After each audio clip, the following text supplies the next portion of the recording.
Mag-aalas 6 pa naman ang umaga, nagisingin ako kanina ni Mama. Talagang hinaantok pa ako ng mga oras na ito. Kasi naman anong oras na ako nakatulog kanina madaling araw buga ng sobrang lamig. Ngayong araw pala ay napapasyahan namin kumuha ng talaba. Kaya tara, samahan niyo ako. Talaga namang napakalamig dito ngayon sa Bataan ngayong umaga. Hindi ko nga alam kung nakatulog ng maayos si Mama kagabi. Sa sobrang ginaw ba naman, pati yung mga single luging-lugi. Charot, kasi kung wala kang kayakap matulog, naku, giginawin ka talaga ng sobra. May nakahain na nga palang almusal nang lumabas ako. Shoutout nga pala kila auntie na siyang nagluto at nagprepare niyan kaninang umaga. At shoutout din sa birthday girl na ito na si Eunice. Ang ganda. Ganito ang view kapag umaga dito. Bunga ng low tide, napakababa talaga ng tubig at umahabot hanggang doon. Bago ang lahat, humigop muna ako ng kape na ito upang mainitan ang aking sikmura. Hindi niyo na itatanong, pero taong kape talaga ako. Sa loob ng isang araw, nakakalima o nakakaanin na basong kape ako. Kahit hindi na ako mag-almusal, basta merong kape, sold na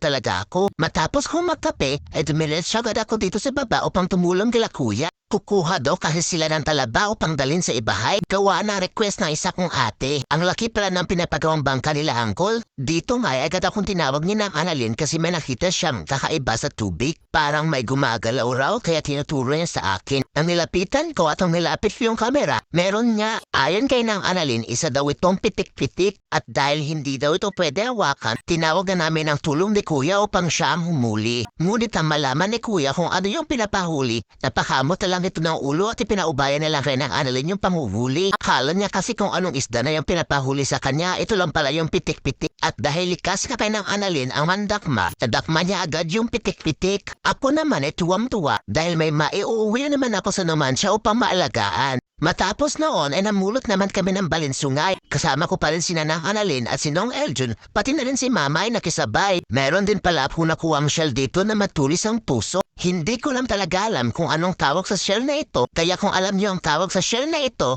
ay pwede niyong ma-comment sa baba. Marami pa nga ako napulot at nakuha mga shells dito na hindi ko alam at hindi ko tukoy kung ano ang tawag. Tcharan! Ayan, kumuha na ako ng lagyan para hindi ako mahirapang humawak. Napakamot na nga rin ako kasi imbes na tumulong akong kubuhan ng talaba, ito ba yung pinagkabisihan ko? Dito may nakita kong alimango na nagpapapansin kaya pinansin ko na lang siya. Ikaw ba naman na magpapansin tapos hindi pansinin? Hindi sasama ang loob mo? Kaya tcharan! Sasama ka sa akin. May nakita rin pala akong shells na parang tayo na mag-isip ko anong katulad niya. Ano kaya ang tawag nito? Habang abala pala ako sa pamamolekta ng iba't ibang mga shells, abala rin ang tatlo sa pagtitiltil ng talaba. Mapapakanta ka na lang talaga ng magtiltil ay di biro, maghapong na kayo ko.